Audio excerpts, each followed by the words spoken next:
इजाज़त है जिक्र शुरू किया जा सकता। सबसे पहले मैं आप तमाम अहबाब को इस बाबरकत रात में हदिया मुबारकबाद पेश करता हूँ। ला इलाहा के सहन में अलीयुन वलीउल्लाह का नज़ूल आप तमाम अहबाब को मुबारक हो। इंतहाई खुश नसीब होते हैं वो मानने वाले जो अपने रहबरों का जश्न खुल के मना सकते हैं। ये एजाज़ भी हर किसी को हासिल नहीं।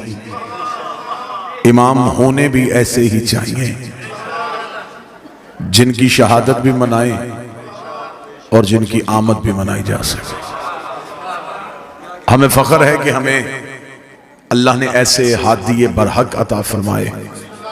अगर हम 21 रमज़ान को अमीर अल मोमिनीन का मातम करते हैं तो 13 रजब को अमीर का जश्न भी मनाते हैं।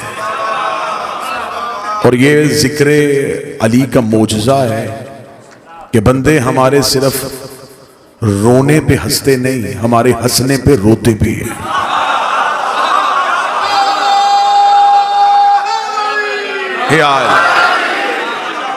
लोगों को जब हम रोते हैं तो फिर लोगों को खुशी महसूस होती है, और लेकिन किबला जब हम खुश होते हैं तब लोग गमगीन हो जाते हैं।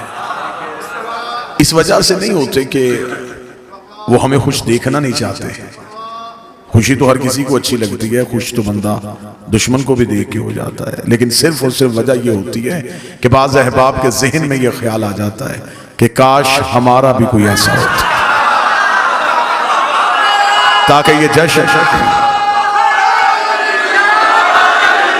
ये जश्न हम भी मना सकते, ये खुशियां हम भी मना सकते, ये चरागा हम भी कर सकते, ये लाइटें हम भी जला लेते। लेकिन लोग लैलतुल कद्र मनाते हैं, मुर्शिदों की रातें नहीं मनाते। लोग कुरान के आने की रातें मनाते हैं। बाज़ अहबाब को यह भी तकलीफ होती है, वो कहते हैं मिलाद का तो तसव्वुर ही नहीं है, मिलाद तो मनाने नहीं चाहिए। ये शिया कहाँ से मिलाद ले आते हैं? कभी नबी का मिलाद है, कभी अली का मिलाद है।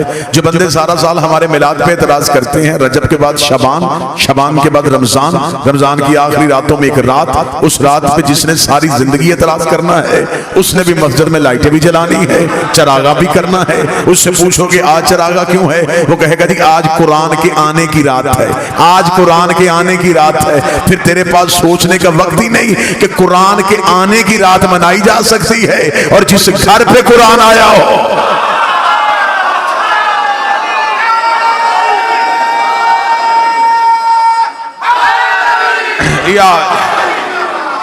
लिहाजा हम इब्तिदाई गुफ्तगू में हम खुशकिस्मत हैं कि हमारे पास ऐसे हादी बरहक हैं कि जिनकी आमद भी हम मना सकते हैं। क्योंकि दिन मनाना मुश्किल नहीं होता, लोग दिन ढूंढ लेते हैं। बाबा जी लोगों को रिसर्च कर करके, तहकीक कर करके अगर लोगों को शहादत की तारीखें मिल जाती हैं तो यकीनन फिर लोग कहीं ना कहीं से विलादत भी ढूंढ सकते हैं। लेकिन मसला यह है कि जिसका दिन मनाया जाए उसके लिए चंद चीजों का इल्म होना जरूरी है। सबसे पहले तो मिलाद मनाने के लिए यह बताना पड़ता है कि कहां आए थे। चले मैं जुमला फिर बदल देता हूं, विलादतें मनानी नहीं पड़ती, वल्दियतें बतानी भी पड़ती। फिर बताना पड़ता है कि जिसका दिन मनाया जाए वो कौन है, बाप कौन है यार। लिहाजा सबसे पहली हमारी खुशकिस्मती तो ये कि हमारे पास इमाम ऐसे जिनका हम जश्न और खुशी मना सकते हैं। अब उससे आगे आ जाए तो उससे आगे आके फिर जब हम बेगानों से निकल के अपनों में आते हैं तो फिर एक बहस एक नई शुरू हो गई है, जिस बहस को खत्म होना ही नहीं चाहिए कि पैदा होते हैं या नाज़िल होते हैं। मैं इंतहाई इमाम हुसैन का सबसे छोटा जाकर हूं। मैं इन हस्तियों की ना इस्मत पे बहस कर सकता हूं, ना मैं इन हस्तियों की खिलकत पे बहस कर सकता हूं कि पैदा होते हैं या नाज़िल होते हैं। मेरे नजदीक ये दोनों ही लफ्ज ठीक नहीं। किबला तशरीफ फरमाए, अहले इल्म है ताईद फरमाएंगे, जो चीज नाज़िल होती है वो भी बुलंदी से पस्ती की तरफ आती है। तो जिनके सफर को मेराज कहा जाए उनके बारे में तो मैं ये भी इस्तेलाह इस्तेमाल नहीं कर सकता।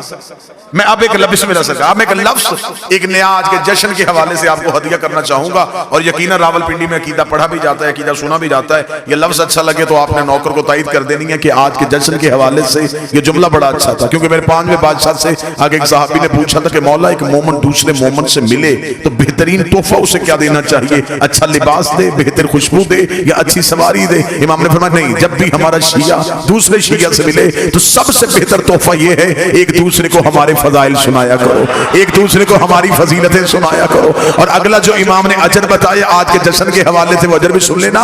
इमाम ने फरमाया हमारे 2 शिया जब हमारी फजीलत में खुश होके एक दूसरे के गले मिलते हैं, उनकी बाहें छोड़ने से पहले 14 का अल्लाह उनके गुनाह माफ कर देता है। ये सिर्फ हमारी फजीलत की वजह। अब किसी ने कहा कि पैदा हुए और किसी ने कहा नाज़िल हुए। मैं यहां एक लफ्ज बेहतर इस्तेमाल कर लूंगा, मैं बार बार मुकम्मल तवज्जो चाहूंगा उस लफ्ज के लिए। बाबा जी एक लफ्ज कि ये पैदा होते, दूसरा लफ्ज ये नाज़िल होते।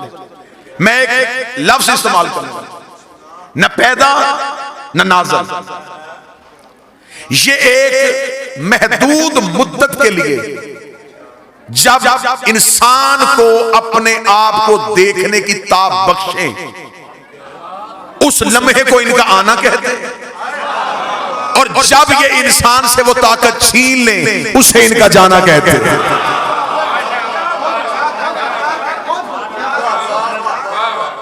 ये मौजूद थे, मौजूद हैं और मौजूद रहे। थोड़ी देर के लिए जो इनका मुद्दत इनकी ज़ाहरी हयात तैयबा का तय्युन किया जाता है, तब इन्होंने जमाने को ये इजाजत बख्शी थी कि जमाना इन्हें देख सके। ये जमाने से पहले हैं, ये जमाने के बाद नहीं। ये जमाने के बाद होते तो ये इमाम जमाना ना होते। ये जमाने से पहले हैं, ये जमाने के बाद नहीं। अब आपके सामने मैंने इस बादशाह की इज्जत और मिदत बयान करने के लिए, क्योंकि हमारे लिए सबसे बड़ी खुशकिस्मती है कि हम फख्र के साथ कह सकते हैं कि हमारे अली काबा में आए। और ये भी एजाज किसी के पास नहीं है, ये भी फख्र किसी के पास नहीं है। और लोगों ने रवायतें मिटाने की कोशिश की है। लोग रवायतों को तो ज़ईफ कह सकते हैं या किताबें बदल सकते हैं, लेकिन किताबें मिट सकती हैं। काबे की दीवार से वो निशान तो आज भी नहीं मिटा, काबे की दीवार में वो निशान आज भी मौजूद है। और रावलपिंडी और इस्लामाबाद का मजमा आप क्या समझते हैं कि सऊदी अरब की हुकूमत हो और वो निशान बर्दाश्त कर रही हो? ये बातें और रिकॉर्ड हैं कि दुनिया भर की यूनिवर्सिटी से बेहतरीन केमिकल्स मंगवा के और बेहतरीन इंजीनियर्स बुलवा के उस दीवार के निशान को मिटाने का कहा था कि कितने डॉलर खर्च हो जाए, जितने रियाल खर्च हो जाए, किसी तरीके से ये दीवार का निशान मिट जाना चाहिए। उन इंजीनियर्स ने अपने अपने केमिकल्स लगाए, चले गए, सुबह पलट के वापस आए तो दीवार में निशान वैसे मौजूद था, दीवार में दरार वैसे मौजूद थी। अंग्रेज घबरा गए, अंग्रेज ने घबरा के कहा हमें इस निशान को मिटाने का न कहो, हमें इस निशान की हिस्ट्री बताओ। ये निशान पड़ा कब था, ये निशान पड़ा कैसे था? उस वक्त सऊदी हुकूमत बताने में मजबूर हो गई कि सदियों पहले अबू तालिब के सहन से एक बीबी निकल के काबे के दीवार के करीब आई थी और दीवार ने फट के रास्ता दे दिया था। अंग्रेज ये कह के वापस चला गया, जिन्हें रास्ते खुदा देता हो बंदे वापस नहीं ले।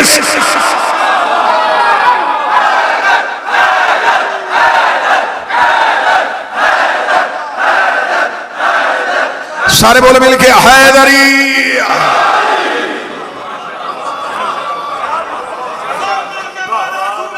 बिस्मिल्लाह।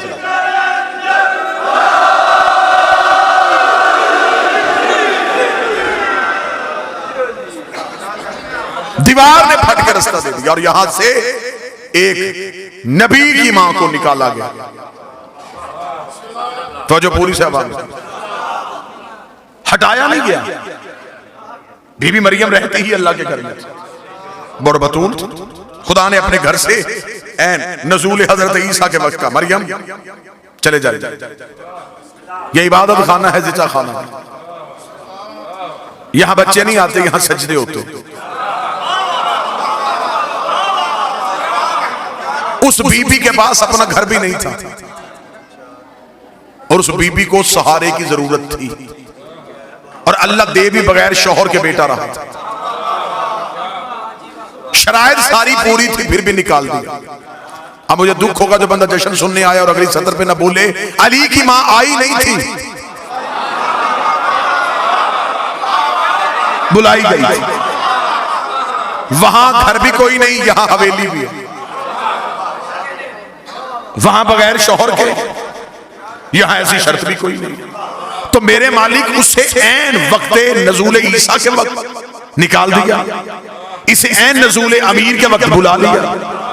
उसे हटाया क्यों, इसे बुलाया क्यों, उसे हटाया क्यों, उसे बुलाया क्यों? जो बंदे आज बैठ के अली वलीउल्लाह पढ़ने वालों पे कभी शिर के फतवे कभी कुफ्र के फतवे लगाते हैं, अजब नहीं कि आवाज़ परवरदिगार आए कि मैंने मरियम निकाल के भी तौहीद बचाई है, अली की मां को बुला के भी तौहीद बचाई है। मेरे मालिक तौहीद कैसे बची? फरमाया अगर मरियम मेरे घर में ईसा को पैदा कर देती, क़यामत तक के लिए ईसाइयों के पास दलील हो जाती कि बेटा था तो बाप के घर में पैदा हुआ, बेटा था तो बाप के घर में पैदा हुआ। अच्छा मेरे मालिक इसलिए तूने मरियम को निकाला, फिर अली की मां को क्यों बुलाया? फरमाया अली की मां को बुला के तौहीद इसलिए बचाई है कि मुझे खबर है दुनिया ने अली को अल्लाह का बेटा नहीं, दुनिया ने अली को अल्लाह कहना है। मैं अली को काबे में उतारूंगा, जब भी तेरा रजब आएगी शिया सुन्नी कहेंगे अली अल्लाह के घर में आया, अली अल्लाह के घर में आया, अली अल्लाह के घर में आया। मैंने जमाने को बताया है अली और है अल्लाह।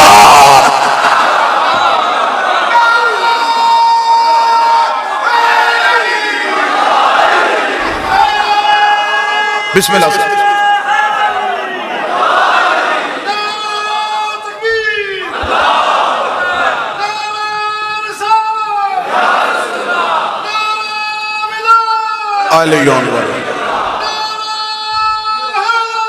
या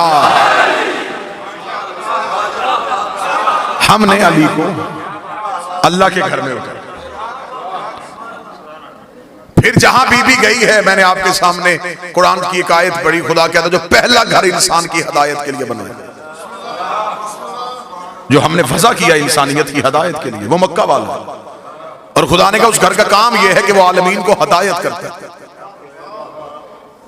सर ना हलाइएगा, जुबान को जहमत दीजिएगा। खुदा ने कुरान में कहा है कि काबा हदायत करता है,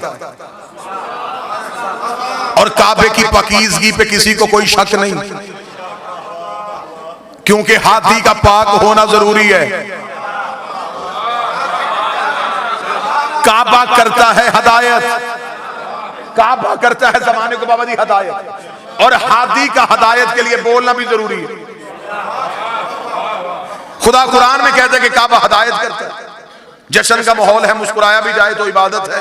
जो काबा हदायत करता है, बाबा जी मैंने उसी काबे के गिर्द लोगों की जेबें भी कट होती देखी,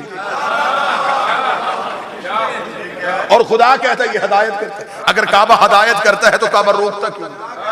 इसका मतलब है कि काबे की हदायत का मियाद ढूंढना पड़ेगा कि काबा हदायत करता कैसे, काबा हदायत करता कैसे।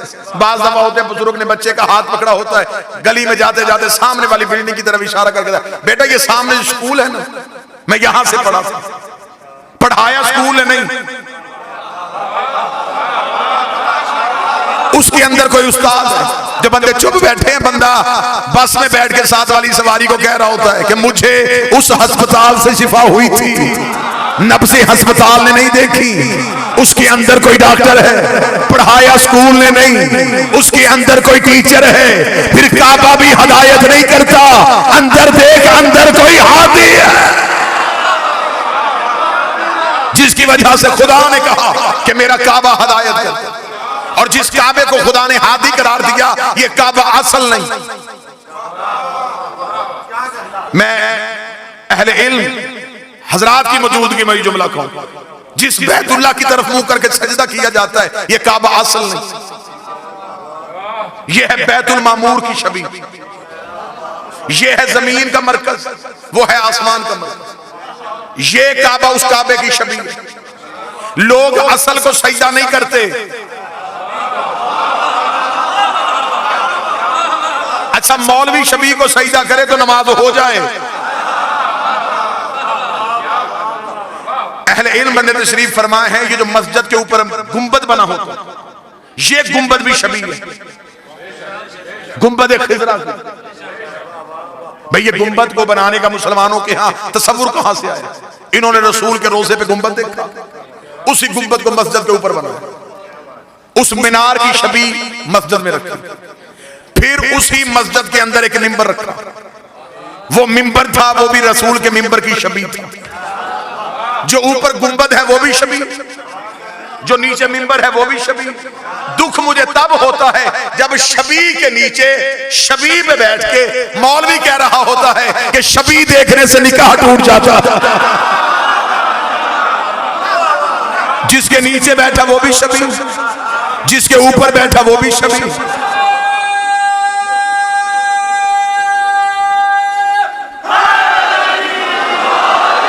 ये काबा उस काबे की छवि,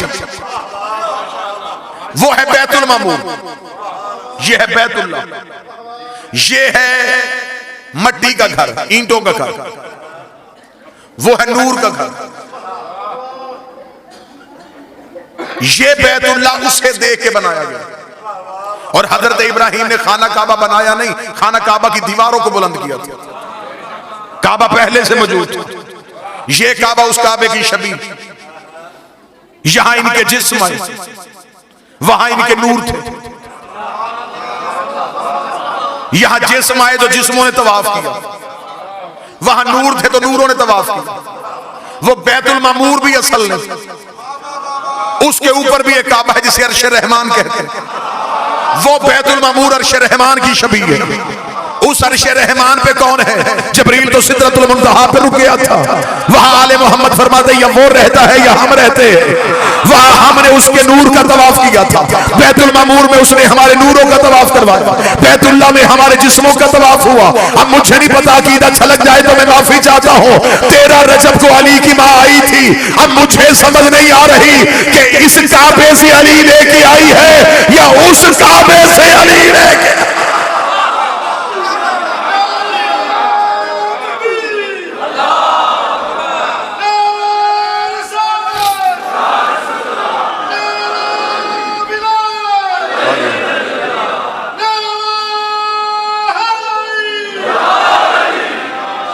आज की रात प्योर मवालियों की रात है। आज सारे हलाली खुश, आज सिवाय मुनाफिक के पूरी कायनात खुश हो रही है, इसलिए कि खुशियों का वारस आ रहा। बेशक एक लम्हे के लिए जश्न में बैठे रहे, लेकिन चेहरे पे कोई भी शिया कोई सुन्नी हल्की सी भी उदासी न लेके आए, क्योंकि चेहरे पे मुस्कुराहट रखना, चेहरे को खुशगवार मूड में रखना। हो सकता है कि फरिश्तों के कैमरे भी ऑन हो और वो शक्लें भी देख रहे हो। सुन्नी किताब में लिखा कि नबी ने मेराज में जाके फरिश्तों से पूछा था कि क्या करते हो? उन्होंने कहा सिवाय अल्लाह की इबादत के खुदा ने कोई और हुक्म दिया ही नहीं है। तो नबी ने पूछा था कभी ऐसा भी होता है तुम एक दूसरे से सबकत लेने की कोशिश करते हो? उन्होंने कहा एक मौका ऐसा आता है जब हम एक दूसरे से सबकत लेते हैं। फरमाया वो कौन सा मौका? जवाब फरमाया जब फर्श में कोई भी तेरे भाई अली का नाम लेके मुस्कुराता है, एक फरिश्ता कहता मैं उसका मुंह चूमूंगा, दूसरा फरिश्ता कहता मैं इसका।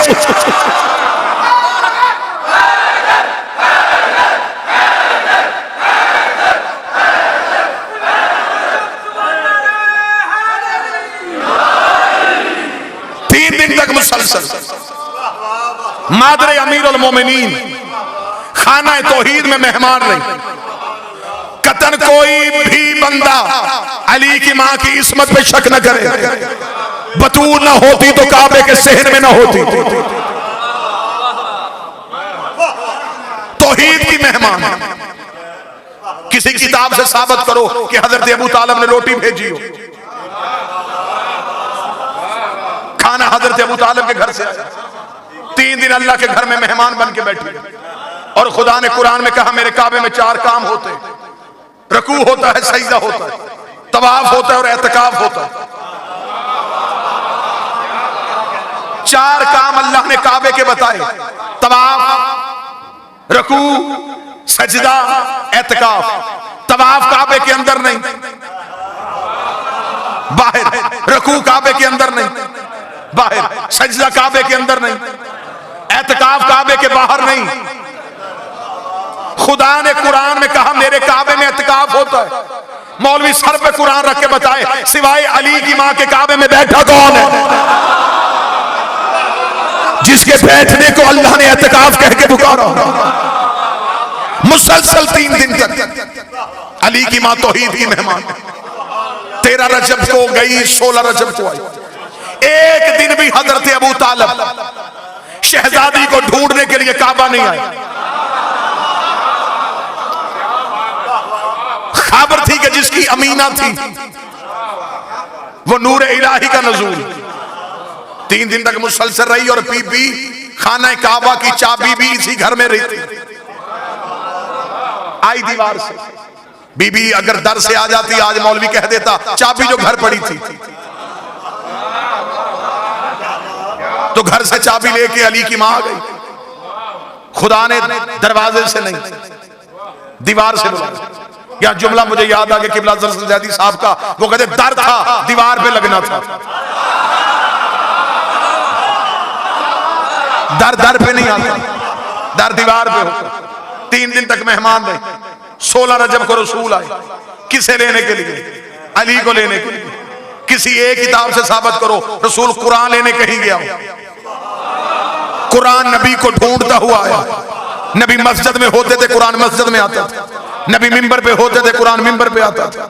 नबी मैदान में होते थे, कुरान मैदान में आता था।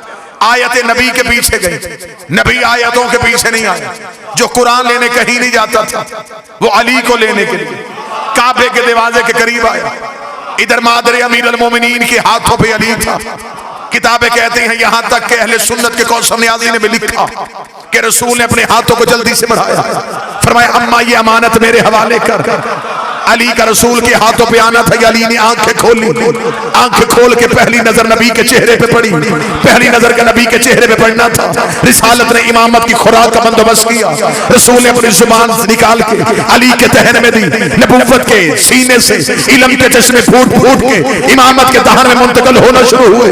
जमाना समझ रहा था कि शायद भाई भाई को जुबान चुसा रहा है। आखिरी नबी पहले इमाम का इल्म मुंतकिल कर रहा था। नबूवत अली को इल्म दे रही थी।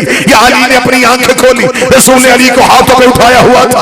रावलपिंडी गिरदोनवा का मजमा जो जिसने अमीर बनाने के लिए आया है, रसूल ने अली को यूं सीने से लगाया, लगा के कहा मेरे अल्लाह पहली बार मेरे हाथों पे अली आया है। मेरा जी चाहता है मैं अली को काबे के शहर में ऐसे लोरी दूं जैसे मक्के में अबू तालिब ने मुझे अपने हाथों पे लोरी दी थी। रसूल ने हाथों पे उठा के कहा लहमो का लहमी, दमो का दमी, जिस्मो का जिस्मी, हरबो का हरबी, बुग्सो का बुग्सी, अदुवो का अदुवी, अंत मिन्नी वाना मिनका। ऐ अली तेरा खून मेरा खून है, तेरा जिस्म मेरा जिस्म है, तेरा गोश्त मेरा गोश्त है, तेरी हड्डियां मेरी हड्डियां है, तेरे दोस्त मेरे दोस्त है, तेरे दुश्मन मेरे दुश्मन है। अंत मिन्नी वाना मिनका, तो मुझसे है न तुझसे हो, तो मुझसे है न तुझसे हो। नबी लोरी दे रहा था। ये नबी को अपने पांव पे जबरील के पैरों की सनसनाहट महसूस हुई। जबरील का खुदा कह रहा है खर्चे सारे मेरे, अली सारा तेरा। एक लोरी अपनी तरफ से दी है, एक लोरी अल्लाह की तरफ से दे। तूने कहा तेरी आंखें मेरी आंखें नहीं, तूने खून कहा, तूने गोश्त कहा, तूने जिस्म कहा। अली हाथों में उठा, अब अल्लाह की तरफ से लोरी दे। तेरी आंखें ऐनुल्लाह है, तेरा चेहरा वजहुल्लाह है, तेरी जुबान लिसानुल्लाह है, तेरे दोस्त रजी अल्लाह है, तेरे दुश्मन अल्लाह ना दो।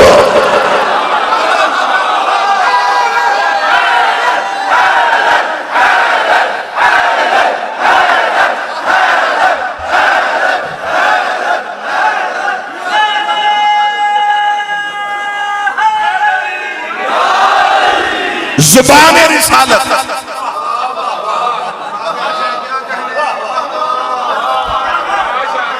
रसूल ने अली को जुबान चुसाई। यहां फिर मुझे जुमला याद आ गया किबला अजहर ज़ैदी साहब, उन्हीं का जुमला उन्हीं के नाम से। वो कहते जब रसूल ने अपनी जुबान अली के मुंह में दी, अली ने आंखें खोल के जमाने को बताया शरीफ जुबान दे के वापस लिया नहीं करता। जुबान पैगंबर और किबला तशरीफ फरमा है मेरे मालिक अली ने सारी जिंदगी इस लम्हे में बड़ा नाज किया। ये मौला अमीर अल मोमिनीन है, ये जो रसूल की जुबान चूसी, इस लम्हे पे अली सारी जिंदगी नाज आ रहा है। कूफे के मिंबर पे एक शख्स ने आके मौला से सवाल कर लिया था। उसने कहा या अली जो भी सवाल पूछते फौरन जवाब दे देते, ये इल्म कहां से सीखा, ये इल्म कहां से लिखा? मेरी पूरी जिंदगी को बंदा तोल ले, मैं अपने बादशाह के जुमले पे वार दूं। जब उस बंदे ने कहा या अली ये इल्म कहां से सीखा, अली ने सीने पे हाथ मारा, फरमाया हाज़ा सैफ़ुल इल्म, हाज़ा लुआब रसूलुल्लाह। आया ये जो मेरे सीने में इल्म है, ये रसूल के लुआब चूसने का असर है। ये जो मैंने पहले दिन नबी की जुबान चूसी थी, ये आज तक जो इल्म अली बता रहा है, ये उसी लुआब की वजह से है। या एक शरारती बंदा उठ के खड़ा हुआ, उसका अच्छा तो फिर अली ये भी मान कि तेरा अपना कमाल तो कोई नहीं, ये तो नबी के लुआब की वजह से है। अली की आवाज है, गुस्ताख न बन, अभी लुआब बोला है, लहू नहीं बोला। अबे सिर्फ लुआब।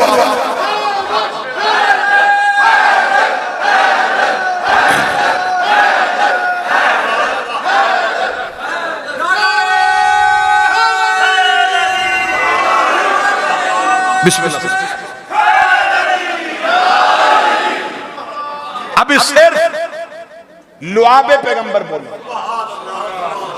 यानी कि अभी तक दुनिया में जितने अलूम हैं ये सारे कहां से खुले? अमीर अल मोमिनीन की वजह से। कार्लाइल का एक जुमला है बड़ा खूबसूरत, उसने बड़ा खूबसूरत जुमला कहा। वो मजहब के एतबार से ईसाई था, लेकिन मुसलमानों को शर्मिंदा कर गया वो इस जुमले।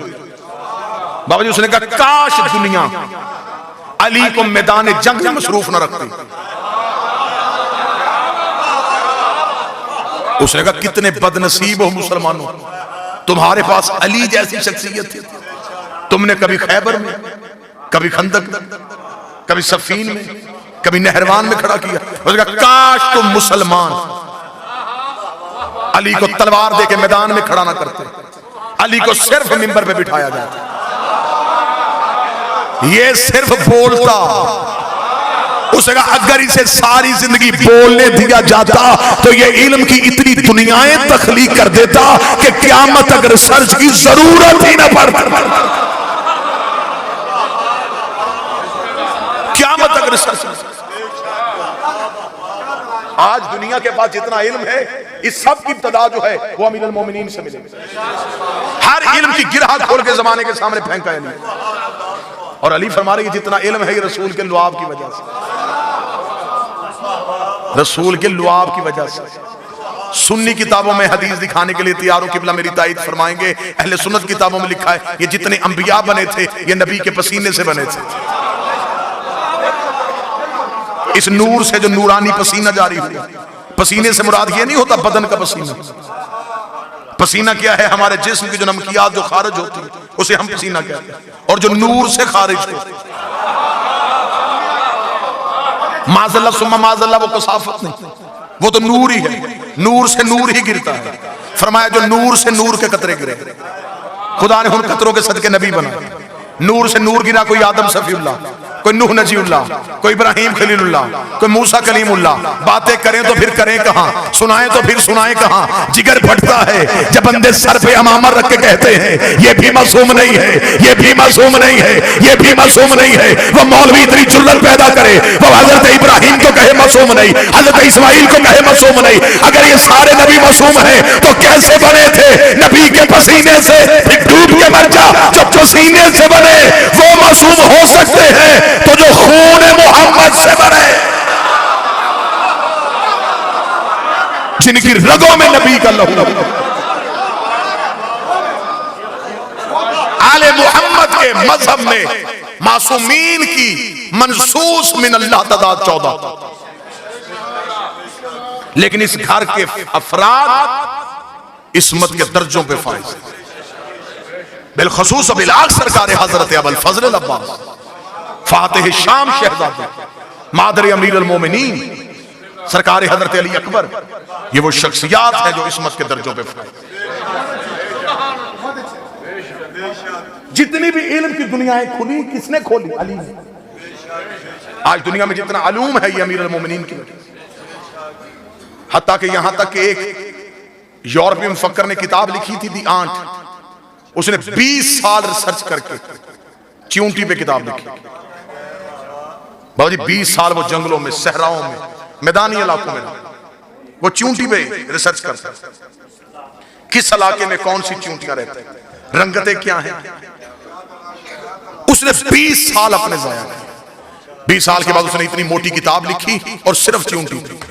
किताब मार्केट में आई, लोगों ने उस किताब को देख के हैरान की कहा, यार ये बंदा इतना बड़ा रिसर्च स्कॉलर, ये 20 साल सिर्फ चूंटी पे देखता रहा। नजफ के एक तालिबे इल्म ने उसे अमीर अल मोमिनीन का एक खुतबा भेज दिया।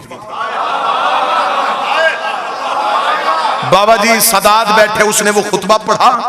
खुतबा पढ़ने के बाद उसने मेरे सर पे हाथ मार, काश मैं अली का ये खुतबा पहले पढ़ लेता, मेरे 20 साल जाया ना होते। मैंने तो इतना बताया कि चूंटियों की नस्लें कितनी हैं, ये सदियों पहले बता गया कि चूंटी के जिस्म में रगे कितनी है। मैंने 20 साल लगा, मेरे 20 साल लगे और सिर्फ इतना जान सका कि चूंटियों की नस्लें कितनी। सदियों पहले मुसलमानों में कैसी शख्सियत भी थी जिसने यह भी बता दिया कि चूंटी के जिस्म में रगे कितनी। बादशाह ने वहां फरमाया था, अमीर ने फरमाया था कि चूंटी जब भी चलती है ये कितार में चलती है। अमीर अल-मोमिनीन रेत में बैठे हुए थे, तो एक शख्स ने आकर इमाम से सवाल किया था कि हर चीज में खुदा ने कोई ना कोई राज रखा है, बताइए इस चूंटी में क्या राज है। तो अमीर अल-मोमिनीन ने वहीं पे एक फिलबदी खुतबा जारी किया। मौला ने फरमाया कि अल्लाह ने चूंटी को, और मौला ने फरमाया था कि चूंटी की खुराक पूरे साल की गंदम का एक दाना। अमीर ने फरमाया था कि चूंटी जब दाने को स्टोर करती है तो इसे 4 हिस्सों में करती है, 2 हिस्सों में काट के नहीं रखते। अल्लाह ने इसे भी इतना शऊर दिया है कि दाने को 2 हिस्सों में रखूंगी तो फिर पौधा उगाएगा।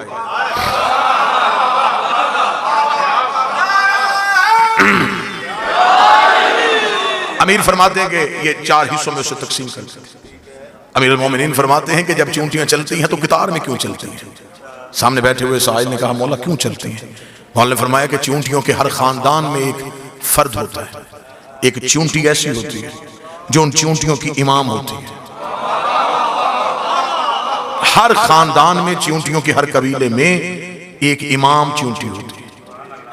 और अमीर अल-मोमिनीन फरमाते हैं कि चूंटियां उसे खुद नहीं बनाती,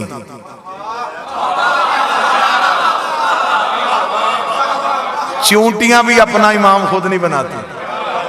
मौला फरमाते हैं कि उनके कबीले में एक ऐसी चूंटी का इंतजार वो करती हैं जिसके मुंह में खास लुआब अल्लाह पैदा करता है।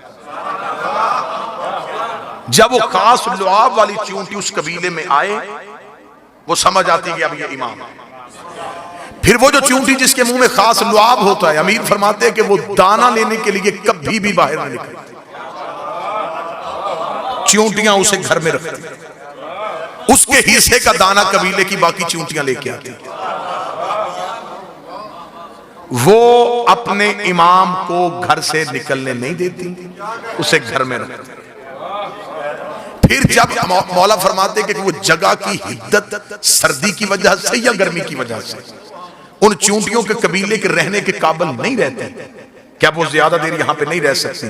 और ये भी साइंस भी इसे तस्लीम कर गई है कि जब जमीन पे कोई हरकत आती है तो सबसे पहले ये जमीन के अंदर रहने वाले जो हशरात हैं ये अपनी जगह छोड़ देते हैं, नकल मकानी कर लेते हैं, क्योंकि अल्लाह इन्हें सबसे पहले अल्टीमेटम इन्हें मिल जाता है कि यहां कुछ होने वाला है।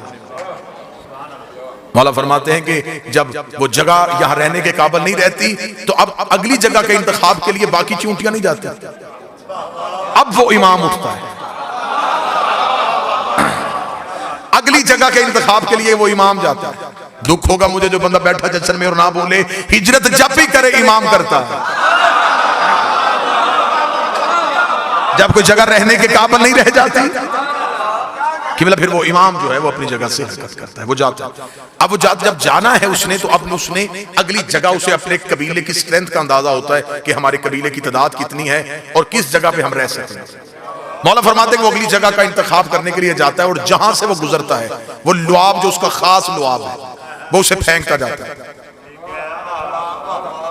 अगली जगह जहां उसे मुनासिब लगे वो वहां जाके बैठ जाता है।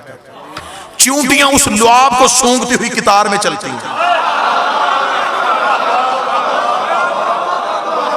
दुख लेके जाऊंगा जो बंदा ना बोले। चूंटियां भी जानती हैं कि अपने इमाम के रास्ते से हटी तो भटक जाएंगी। चूंटियों का सराते मुस्तकीम भी उनका इमाम बनाता था। अमीरुल मोमिनीन ने पूरा खुतबा चूंटी में दे दिया। इल्म की जितनी गरहें खोली ये सारी की सारी अभी रजब में दिन गुजर के गया सरकार इमाम अली नकी अलैहिस्सलाम के हवाले से, अल्लाहुम्मा सल्ली अला मुहम्मद वाले मोहम्मद, सरकार मोहम्मद तकी अलैहिस्सलाम का दिन गुजरा। तो लिहाजा यहाँ तकवी नकवी सदात तशरीफ फरमा है। मुझे बहुत बेहतर लगी एक राइटर की एक बात, उसने कहा मैंने शिया मजहब के जो 12 आइमा हैं इनकी सवाने हयात को सारी पढ़ा, उसने कहा मुझे सबसे ज्यादा लुत्फ जो है वो इस बात पे आया कि इस घर में ऐसे भी लोग आए हैं जो बचपन में मिंबर पे बैठ के इल्म बताया करते थे। उसका मुझे इनकी जिंदगी का सबसे बड़ा लुत्फ ये आया कि उस्ताद 6 साल का होता था, शागिर्द 100 साल का होता था।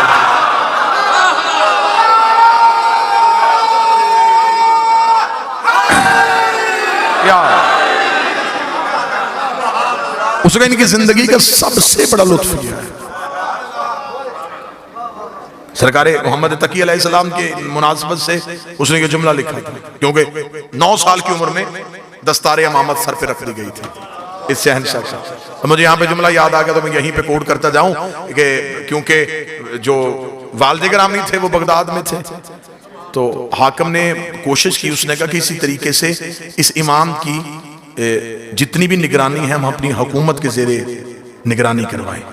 और उसने एक उस्ताद का इंतखाब किया। उसने कहा कोई ऐसा उस्ताद मिले जो इन्हें पढ़ाए ताकि हम इन्हें अपने अलूम जो हैं वो पढ़ाएं और ये इल्म इनका रुक जाए, और ये बचपन सीखने की उम्र होती है तो ये हमारे अलूम सीख जाए। तो उसने पूरे जमाने पे निगाह करके तो उसने उबैदुल्लाह जुनैदी को ढूंढा। उबैदुल्लाह जुनैदी से उन्होंने कहा कि आला मनसब मिलेगा, जितना खजाना चाहेगा वो मिलेगा, तूने सिर्फ ये करना है कि तूने रसूल के बेटे को पढ़ाना है। उसने भी चैलेंज को कबूल कर लिया, चला गया। 1 माह मुसलसल गुजर गया। 1 माह के बाद हाकिम ने कहा, गवर्नर ने मदीना ने कहा उसे जरा बुलाएं तो सही। उसे एक अहम काम की जिम्मेदारी दी थी, उसने क्या किया? जब उसे दरबार में बुलाया गया तो यहीं पे जुमले का नशा पूरा हो जाएगा। जब हाकिम ने उसे बुला के कहा कि जुनैदी उस बच्चे का क्या बना, उसने आंखों में आंखें डाला, खबरदार उसे बच्चा ना कहना, वो मेरा उस्ताद है। उसे बच्चा ना कहना, वो मेरा उस्ताद है। इतना कहना था, मैं परेशान हो गया। उसने कहा वो 6 साल का बच्चा तेरा उस्ताद हो गया और तू पूरे जमाने को पढ़ाता फिर रहा था। उसने कहा मैं भी पहले दिन यही सोच के गया था कि शायद वो 6 साल का है, शायद वो 6 साल का है। मैं पहले दिन उसके सामने बैठा, मैंने अपनी किताबें उसके सामने रखी, वो सामने से किताब उठाता था, हाथ मारता था, गर्द निकाल के रखता था, फिर जहां से मैं इल्म शुरू करता था वो मुझे इंतहा सुना देता था, मैं इब्तिदा करता था वो इख्तिताम बता देता था। मैंने उसके कदमों पे हाथ रखा, शहजादे मुझसे पहले भी को तुझे पढ़ाने आया है, इतना कुछ तूने कहां से सीखा? उसने कहा जुनैदी इतना याद रखना, हम पढ़ाने आए हैं, पढ़ने नहीं आए। हम सिखाने आए हैं, हम सीखने नहीं आए। इससे बढ़ के इज्जत रिसालत की बात क्या होगी कि अली कह रहे हैं कि जितना इल्म, ये सारा इल्म रसूल के लुआब की वजह से। रसूल ने अपनी जुबान अली के दहन में दी। पहली खुराक नबुव्वत की जुबान। हम बड़े मुतमिन हैं कि हमने दीन उस इमाम से लिया जिसने आंखें खोली तो नबी की गोद थी, और नबी ने आंखें बंद की तो अली की गोद थी। जो सारी जिंदगी नबी के साथ ऐसे। और अमीरुल मोमिनीन ने जुमला कहा था, मौला ने फरमाया मैंने नबी से इल्म ऐसे लिया है जैसे परिंदा अपने बच्चे को दाना देता है, मा ज़क्कनी ज़क्कन ज़क्का, जैसे तायर अपने बच्चे को दाना देते। एक सवाल करने वाले ने कहा ये क्यों नहीं कहा जैसे माँ बच्चे को दूध देती? फरमाया माँ पहले खुराक खाती है, खुराक से खून बनता है, खून से दूध बनता है। इतनी तब्दीलियां आ जाती हैं असल खुराक से। परिंदा जैसे दाना उठाता है वैसे बच्चे के दहन में दे देता। नबी ने मुझे इल्म ऐसे दिया है जैसे परिंदा अपने बच्चे को दाना देता है। फिर अली इज्जत रिसालत के लिए कहा करते थे मैं नबी के पीछे ऐसे चलता था जैसे ऊंटनी का बच्चा ऊंटनी के पीछे चलता है। रसूल ने अली को हाथों पे उठाया और हाथों पे उठा के अब रसूल को खुदा ने कहा अब जमाने को बता कि मैं अल्लाह एक हूं। इसलिए इससे पहले तो ला इलाहा इल्लल्लाह कहता तो कैसे कहता, गवाह कोई नहीं था। इससे पहले तो क्या नहीं, तू दावा कर नहीं सकता था। तू दावा कैसे करता, तेरे पास दावा था, गवाह नहीं था। अब तू दावा कर दे, गवाह मैंने भेज दिया। तूने मुझसे मांगा था सुल्तान नसीरा, मैंने तुझे अता कर दिया। अब तुझे ला इलाहा की बात भी करनी पड़ेगी इसके आसरे पे। तू ला इलाहा इल्लल्लाह कहेगा, गवाही ये दे। तू मोहम्मद रसूलुल्लाह कहेगा, गवाही ये दे। फिर याद रखना, अगर इसने ला इलाहा इल्लल्लाह और मोहम्मद रसूलुल्लाह दोनों की गवाही दे दी, फिर हम दोनों पे आजब हो जाएगा। फिर हमने भी अली वलीउल्लाह की गवाही दिलवानी है, ये फिर हमें मनवाएगा। ये जो मौला अली भी काबा में आए, ये भी एहसान का बदला था। अबू तालिब, मेरा नबी आया तेरे घर में, परेशान हो गए तो मैं छोड़ूं? तेरा अली आया मेरे घर में, तू मेरे नबी का नाम मोहम्मद रख, मैं तेरे बेटे का नाम अली रखता हूं। लेकिन अबू तालिब ऐसे नहीं, अगर एहसान के बदले एहसान की सूरत में देता रहा, कल को बंदे कहेंगे अल्लाह हो के बंदे से बंदा हो के अल्लाह से मुकाबला, अल्लाह हो के बंदे से मुकाबला। एक एहसान मैं तुझसे बढ़ के कर देता हूं, मेरा नबी अबू तालिब के घर में, मेरा इर्स का अली मेरे घर में, इसने मेरे नबी का नाम मोहम्मद रखा, मैंने इसके बेटे का नाम अली रखा। एक एहसान अबू तालिब में बढ़ के करता हूं, तू मेरे नबी का निकाह फर्श में पढ़ा, मैं तेरे अली का निकाह अर्श में पढ़ा।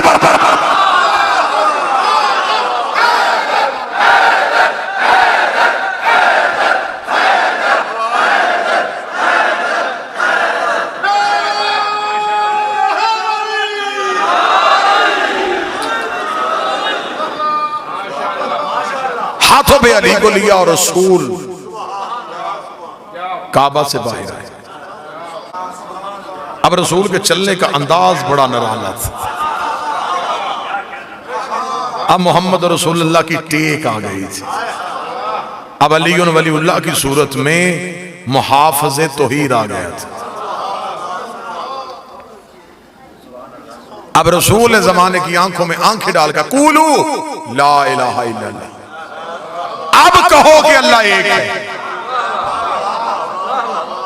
जब अरब के जाहिलों ने कहा तुझे किसने कहा अल्लाह एक है, तो फिर यही अली बचपन का उठता, मैं गवाही देता हूं कि अल्लाह है। रसूल ने दावा किया, अमीर ने गवाही दी। आज पूरी दुनिया में मुसलमान वो गवाही दोहरा रहे हैं। हम गवाही देते हैं अल्लाह है। ये हमने गवाही किसके कहने पे दी?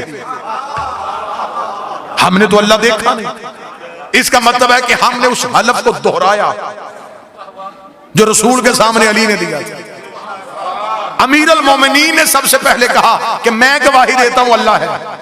आज पूरी दुनिया के मुसलमान कहते हैं हम भी गवाही देते हैं अल्लाह है।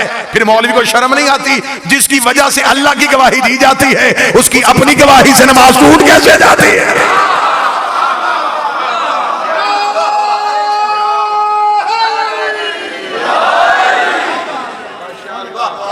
फिर यहां पे आके कुतुब ने तवारीख ने एक वो चैप्टर भी लिखा कि जब एक शख्स एक सांप लेके आ गया और अमीर अल मोमिनीन ने उसे दो बराबर हिस्सों में तकसीम कर दिया, अजधर को चीर दिया। यमन के एक शहजादे ने कब्र अली पे आके चैलेंज किया था। उसने आके कहा था, उसने कहा वो बड़ा जंगजू था, उसे अपनी तलवारबाजी पे बड़ा अबूर था। उसने अमीर अल मोमिनीन की कब्र पे आके कहा, उसने कहा काश अली मैं तेरे दौर में होता तो मैं भी तुझे अपनी तलवार के चलाने का अंदाज सिखाता। अभी वो दावा करके उठा नहीं था या दो बराबर हिस्सों में तकसीम होकर गिर गए। लाश उठा के यमन पहुंचाई गई। जब उसके बाप के सामने लाश गई, उसका कैसे मेरा बेटा कत्ल हो? उसका गुजर रहे थे शिकार की तलाश में, ये नजफ रुक गया था। इसने अली की कब्र पे यह दावा किया था और इसकी लाश वहीं पे दो हिस्सों में तकसीम हो गई। जुमले तारीख में बाप ने कहा तराजू लाके मेरे बेटे की लाश के दोनों हिस्से तोलो। जब तोले गए उन्होंने कहा बिल्कुल बराबर है। उसने कहा अली ने मारा है। ऐसी बेहतरीन तकसीम,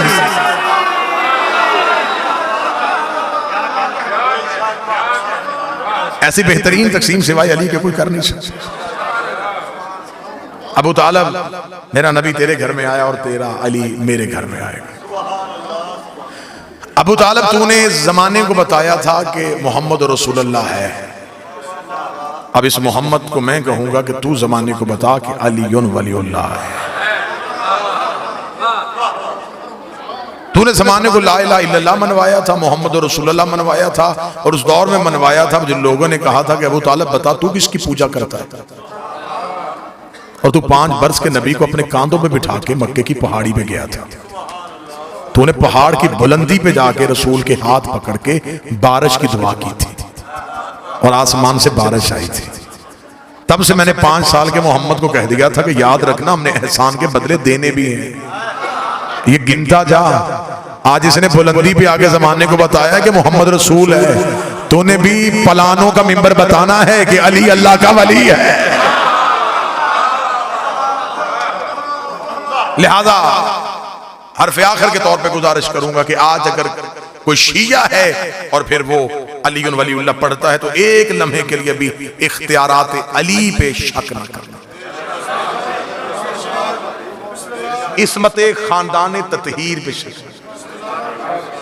आप बेहतरीन जिंदगी गुजारें, आप बेहतरीन मुतालिया करें, आप उलमा के कदमों में बैठें, आप इल्म जितना हासिल करना चाहें करें, लेकिन कभी भी इल्म के तकब्बुर में इनमें ऐब तलाश करने की कोशिश न करें, इनमें नकाइस ढूंढने की कोशिश न करें।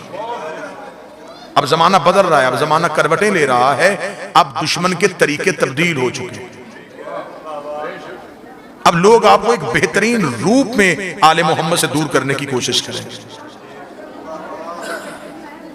इनकारे विलायत अमीरुल मोमिनीन वो जुर्म है जिसकी माफी नहीं। मैं शाहप्यारा में कह रहा हूं, एक फकीर के दरबार पे दहलीज पे कह रहा हूं, सदात की मौजूदगी में कह रहा हूं, हर गलती माफ हो सकती, तौबा गुनाहों की है, वो शफीउल मुज़निबीन है, वो गुनहगार की शफाअत करे, लेकिन इनकार विलायत अमीरुल मोमिनीन वो जुर्म जिसकी माफी तौहीद ने भी नहीं दी। अमाल की गठड़ियां हो और उनमें अली ना हो, तो रसूल फरमाते हैं कि जन्नत क्या, जन्नत की खुशबू को भी नहीं सूंघते। हाँ, अमाल में कजी कमी हो लेकिन दिल में अली हो।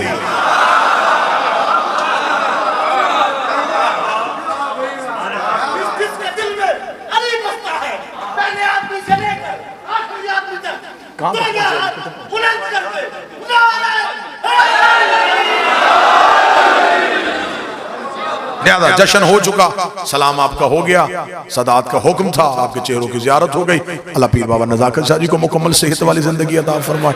अल्लाह कायद मिल्लत जाफरिया आगा सैयद अहमद अली मूसफी अल नजफी को सेहत कामिल वाजिला अता फरमाए, उनकी क़ियादत कौम को नसीब फरमाए। एक फ़कीर सैयद की क़ियादत में रहिएगा और कभी भी जिंदगी में इख्तियारात अमीरुल मोमिनीन में झांकने की कोशिश न कीजिएगा।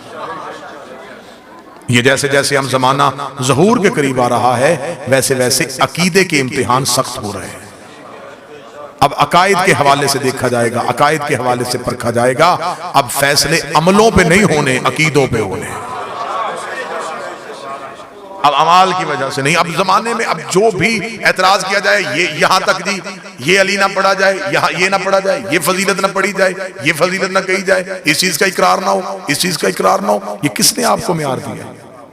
ये कहां ऐसा लिखा है कि अली यहां तक रखना है और यहां तक नहीं रखना? अली यहां होता है फिर या नहीं होता। और किबला तशरीफ फरमाए, मुझे इस मिंबर के तकद्दुस की कसम है कि अभी तक मिंबर से फजाइल का एक जर्रा भी नहीं पढ़ा गया और ना हो सकता, और ना ही इंसानी बशर दिमाग इस काबिल है कि वो हकीकत अली को सुन सके। मैं आज के जश्न के हवाले से कहूं, एक आरिफ शख्सियत का जुमला है, वो कहते अभी तो हमें अली कहना नहीं आया, जिस दिन हमें अली कहना आ गया हम पानी पे चलना शुरू कर देते। जिस दिन हमें अली कहना आ गया हम हवाओं में उड़ना शुरू कर देते। अभी तो हमें अली कहना नहीं आया, हम तो मुहिब हैं, दावे शियत तो भी बड़ा दूर है। फजीलत क्या पढ़ी गई है, हकीकत क्या पढ़ी गई है, क्या पढ़ा गया है। जो जमाना परेशान हो गया, क्या पढ़ा गया है मिंबर से, जो लोग कह रहे हैं कि अकायद खतरे में चले गए। एक शख्स मेरे छठे बादशाह के दौर में बाजार से मौला गुजरे और वो कपड़े सी रहा था और वो जुबान में कुछ अशार गुनगुना रहा था। इमाम ने करीब से गुजरते हुए कहा, कितना अच्छा हो तो हमारी मिदहत करे। उसने कहा, मौला मेरे पास इल्म नहीं है। इमाम ने जमीन से एक रेत का जर्रा उठा के मुंह खोल, उसे मुंह खोला। इमाम ने वो जर्रा उसकी जुबान पे रखा। उसने आंखें बंद करके कहा, शहर वालों आओ मैं तुम्हें अली के फजाइल सुनाऊं। किताबें कहती हैं लोगों का मजमा लग गया। जो कल तक कपड़े सीता था ये फजीलत सुनाने लगा है। ऐसे उसने फजाइल सुनाए, लोगों ने कानों पे हाथ रख लिए। लोगों ने कहा हमारे दिमाग फट जाएंगे, जिगर फट जाएंगे, क्या पढ़ रहा है, हमसे बर्दाश्त नहीं हो रहा। आबादी से बाहर निकल के चला गया, जंगल में जाके वो फजाइल पढ़े। आसमान से परिंदे गिरने शुरू हो गए, दरख्त टूटने शुरू हो गए, पानी के किनारे गया, पानी उबल के बाहर आना शुरू हो गया। इसका गिरेबान फटा हुआ है और पाँव में नलैन कोई नहीं। आबादी में वापस चला गया, ढूंढता हुआ गलियों में ज़हरा के बेटे के पास गया, कदमों में हाथ रखा, क्या भर दिया मेरे सीने में। न इंसान बर्दाश्त कर रहे हैं, न चरिंद बर्दाश्त कर रहे हैं, न परिंद बर्दाश्त कर रहे हैं। इमाम ने हाथ पकड़ के आबादी से बाहर गए। इमाम पत्थर पे बैठ कर, अब तू पढ़, हम सुनते हैं।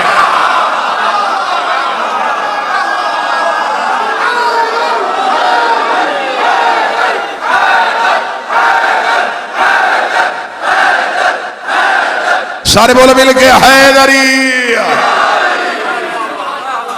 लिहाजा इनसे इरफान की भीख मांगे। आपके सामने फजीलत का कोई जुमला पढ़ा जाए और अगर आपका ज़हन उसे तस्लीम न करे, शक न करना, मौला से इरफान की खैरात मांगना। अगर तुम्हें उस काबिल समझेंगे तो मार्फत अता कर देंगे, वरना वो फजीलत तुमसे वापस ले लेंगे। शक की गुंजाइश तो फिर भी किसी सूरत में नहीं है। इनकी फजीलत में, इनकी विलायत में, इनकी इस्मत पे, इनकी तहारत पे आप शक नहीं कर सकते। हमेशा के लिए जिंदा रहना चाहते हैं, विलायत अली न छोड़िएगा, मातम शब्बीर न छोड़िएगा, इज्जतदार अकीदे वाले सैयद की तौहीन न कीजिएगा और ज़हरा के दुश्मन की कभी इज्जत न कीजिएगा।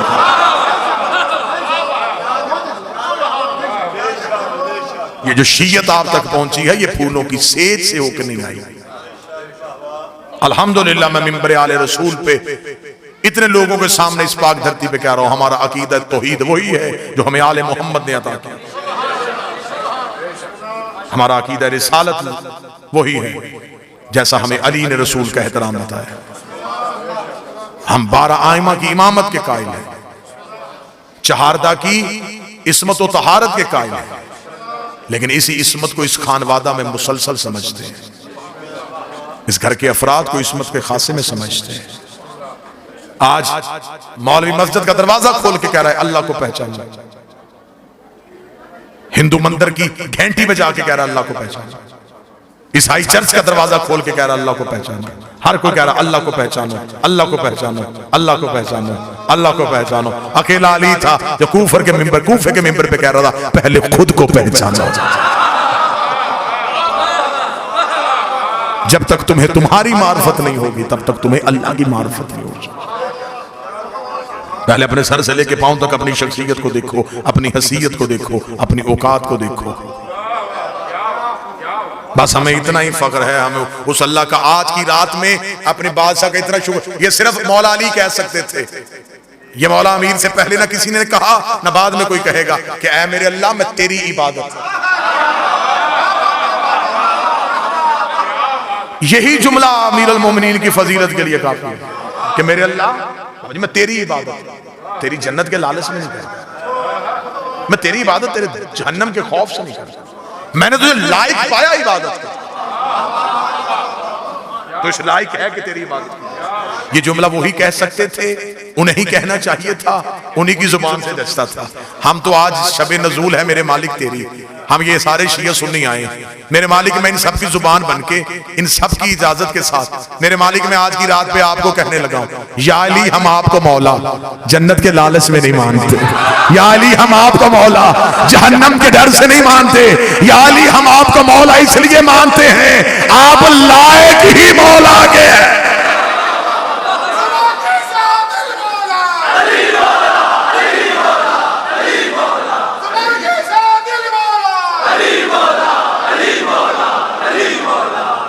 हम इसलिए आपको मौला मानते हैं कि आप इस लायक हैं कि आपको मौला मानते हैं। ये उसका करम है कि उसने हमें अली जैसा इमाम अता कर दिया। और हमेशा इंसान की ये फितरत है कि इंसान के पास जो चीज हो उसकी कदर नहीं होती। हमारे पास विलायत अली जैसा हथियार मौजूद है। आज दुनिया को सबसे ज्यादा खौफ है तो तुम्हारे इसी हथियार से। आज तुम जमाने पर राज अगर करोगे तो सिर्फ अली वलीउल्लाह की वजह से। तुम्हारी पहचान विलायत है, तुम्हारा शनाख्ती कार्ड अली वलीउल्लाह है, तुम्हारा तशख्खुस अली वलीउल्लाह है, तुम्हारी पहचान अली वलीउल्लाह है। नाम माँ बाप देते हैं, लेकिन जब मैयत घर में पड़ी होती है तो फिर कोई भी नाम से नहीं पुकारता। मैयत को गुस्ल हो गया, मैयत को कफन हो गया। अभी थोड़ी देर पहले जो चौधरी साहब थे, जो जाकर साहब थे, जो किबला काबा थे, वो सब वापस हो गया। क्यों? वो दुनिया की चीजें थी, दुनिया ने वापस ले ली। घर के अंदर अभी पड़ा है जिससे, और जमाने ने तुम्हें तुम्हारा दिया हुआ नाम तुमसे वापस ले लिया, तुम्हें मैयत कह के पुकारना शुरू कर दिया। फिर जब तुमने कब्र में जाना है तुम्हें नाम से नहीं बुलाया जाएगा, तुम्हें तुम्हारे इमाम से बुलाया जाएगा। लिहाजा नाम की इज्जत रखते हो तो उस इमाम की इज्जत रखो जिसने कब्र में तुम्हारी जगह बोलना है। कब्र की कोठरी में तुम्हारे आखिरी सहारे का नाम अली है। मौला हुसैन की इज्जत की कसम है, इमाम हुसैन का सबसे छोटा जाकर हूं, पूरे मुल्क में कह रहा हूं, तुम्हारे आखिरी आसरे को अली कहते हैं। कब्र में हर कोई वापस आ जाए, फिर वही वारिस है सरहाने बैठा। फिर लिखा कि वो कब्र की पहली रात जब होती है तो फिर वो चिराग जो करीब होते हैं, वो अंधेरी रात में वो चिराग अच्छे लग रहे होते हैं कि अंधेरे में कुछ चिराग रोशन है। थोड़ी देर के बाद वो उनमें चिरागों में से कुछ चिराग जो हैं वो फड़फड़ाते हुए बुझने शुरू हो जाते हैं। तो वो मलाइका से पूछता है ये चिराग जो बुझ रहा है ये क्यों बुझ रहा है? वो कहेगा ये तेरी नमाज थी, तू भी छोड़ देता था, वो भी छोड़। ये अगला चिराग क्यों बुझने लगा? ये रोजा, तू भी छोड़ देता था, ये भी छोड़। ये ज़कात थी, तू भी नहीं देता था, ये भी छोड़। अमाल वाले चिराग बुझने शुरू हो गए। अभी मोमन घबराया है, या सूरज इतनी रोशनी कब्र में आई। उस नूर का आना था, पहला भी रोशन, दूसरा भी रोशन, तीसरा भी रोशन। वो खुश होके कहेगा ये क्या है? फरमाया हाज़ा नूर विलायत अली इब्ने अबी तालिब।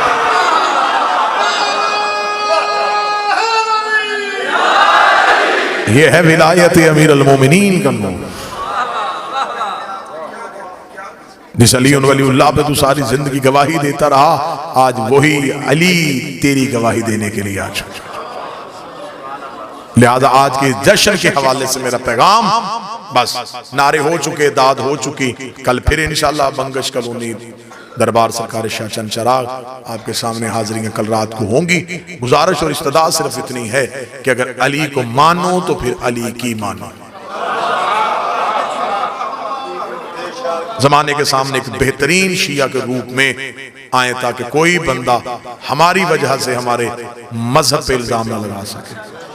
हम जमाने को खुल के अपना अकीदा बताएं। हम ला इलाहा इल्लल्लाह के कायल हैं, हम अल्लाह को वहदहू ला शरीक समझते हैं, बेमिसलो बेमिसाल समझते हैं, सरकार रिसालत माप को अली का भी मौला समझते हैं। लेकिन जब फिर हम अली को माने तो फिर हम अली पे कोई समझौता नहीं करते, फिर हम एक लम्हे के लिए भी अली से पीछे हटने के लिए तैयार नहीं है। इसलिए कि हमारी कब्र के आसरे का नाम अली है। और जब क़यामत के मैदान में खड़े होंगे तो जब मौलवी ने कहा है कि वो एक दिन होगा जब सूरज सवा नेज़े पे आ जाएगा और बदनों को पसीना आ जाएगा, मेरी समझ में तो आज तक यही नहीं आया जब सूरज ही सवा नेज़े पे आ जाना है फिर बदन बचेंगे तो पसीना आएगा। फिर जब पूछा गया मासूमीन से कि मौला ये सूरज जो सवा नेज़े पे आएगा ये कौन सा सूरज है? फरमाया तुम क्या समझते हो ये निज़ाम शमसी वाला सूरज है, ये अली की विलायत का नूर है जो अली की पेशानी से ज़ाहिर है। मौला उसमें क्या होगा? फरमाया कुछ जल जाएंगे और कुछ ठंडक महसूस करेंगे। हाय हाय हाय,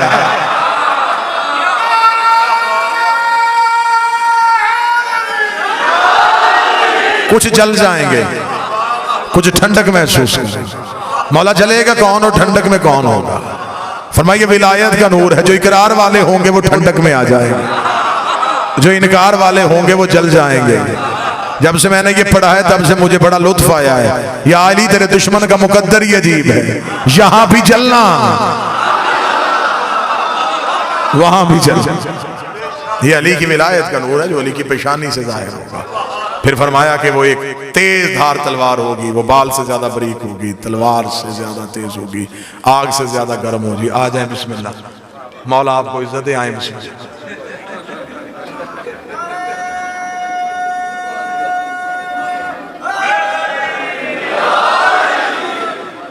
बिस्मिल्लाह सरकार, बिस्मिल्लाह। जैसे मुबारक। 10 मिनट और ना आते तो मैंने इसी दरबार में मन्नत मांगनी थी।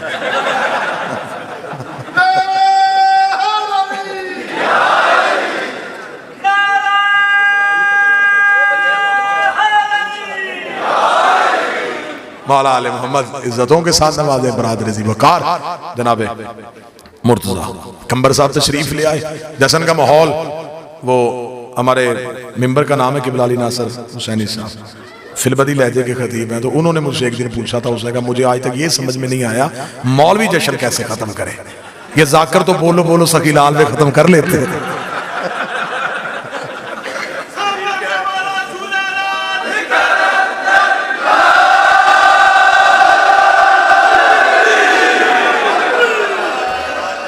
बस तलवार से ज्यादा तेज, आखिरी फरमान बाल से ज्यादा बारीक, आग से ज्यादा गर्म। उसका मौला हरारत की इंतहा को आग कहते हैं। आग से ज्यादा गर्म क्या है? फरमाया आग सिर्फ बदन जलाती है, हमारी विलायत मुनकर की रूह जला देती है। मौला तलवार से ज्यादा तेज क्या है? फरमाया तलवार सिर्फ बदन काटती है, हमारी विलायत मुनकर का शजरा काट देती है। अलीउन वलीउल्लाह शजरे से निकाल भी देता है, अलीउन वलीउल्लाह शजरे में डाल भी देता है। नूह के बेटे ने नूह के बाप होने का इनकार नहीं, नूह के इख्तियार का इनकार किया था, अल्लाह ने उसे शजरे से निकाल दिया। मोहम्मद बिन अबी बकर ने अली की विलायत का ऐलान किया था, अली ने शजरे में डाल